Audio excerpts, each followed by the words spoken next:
தமாக தலைவர் ஜி.கே. வாசன் நம்மோடு இணைப்பில் இருக்கிறார். அவரிடம் பேசலாம். வணக்கம் சார். நடிகரும் தேமுதிக தலைவருமான விஜயகாந்த் கொரோனா தொற்றால் பாதிக்கப்பட்டு தற்போது இயற்கை எய்தியிருக்கிறார். இது தொடர்பாக உங்களுடைய இரங்கலை நீங்க பதிவு செய்யலாம். பொது வாழ்விலே ஒரு நல்ல மனிதருடைய இழப்பு மிகப்பெரிய வருத்தத்தையும் வேதனையும் ஏற்படுத்தி இருக்கிறது. சிறிது காலமாகவே உடல் நலம் கொண்டு இருந்தார் என்பதை அனைவரும் நன்கு அறிவோம். சென்ற வாரம் கூட அவரை அலுவலகத்திலே கூட்டத்திலே அமர வைத்திருந்தார்கள். ஒரு நம்பிக்கை ஏற்பட்டது. ஆனால் ஒரு வாரத்திலே அவருடைய மறைவு என்பது ஏற்றுக்கொள்ள முடியாததாக இருக்கிறது. ஒரு சிறந்த நடிகர், மற்றவர்களுக்கு எடுத்துக்காட்டாக செயல்பட்ட நடிகர், மனித நேயத்தினுடைய உச்சி என்றால் அது விஜயகாந்த் அவர்கள்தான்.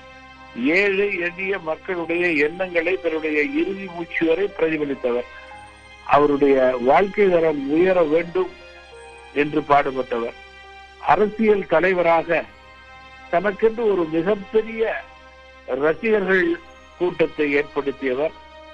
தமிழக மக்களை பல்வேறு சிறந்த குணங்களின் அடிப்படையிலே ஈர்த்தவர்.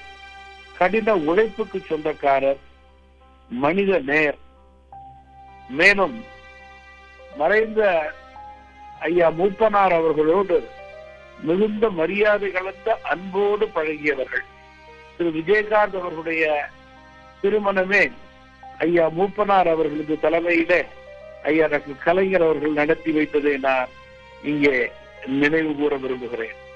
தமிழ் மாநில காங்கிரஸ் கட்சியினுடைய தலைவராக 2016ஆம் ஆண்டு தமிழகத்திலே அவருடைய தலைமையிலே ஒரு 3வது அணியை அமைத்து அவர்களோடு அவர்கள் தலைமையிலே பணியாற்றியதை நான் நினைவு கூற விரும்புகிறேன்.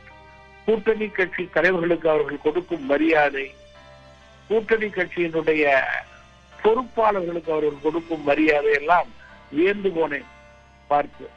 மேலும் கடின உழைப்புக்கு சொந்தக்காரர். அத்தகைய ஒரு நல்ல நடிகர், உயர்ந்த அரசியல் தலைவருடைய மறைவு என்பது தமிழகத்திற்கு மிகப்பெரிய இழப்பு. அவர்களை இழந்து வாடும் தேமுதிக கட்சியினருக்கும், குறிப்பாக அவர்களது மனைவியாருக்கும், மகன்களுக்கும் மற்றும் குடும்பத்தாருக்கும், இயக்க தலைவர்கள், தொண்டர்களுக்கும் தமாக சார்பிலே ஆழ்ந்த இரங்கலை இந்த நேரத்திலே தெரிவித்துக் கொள்கிறேன்.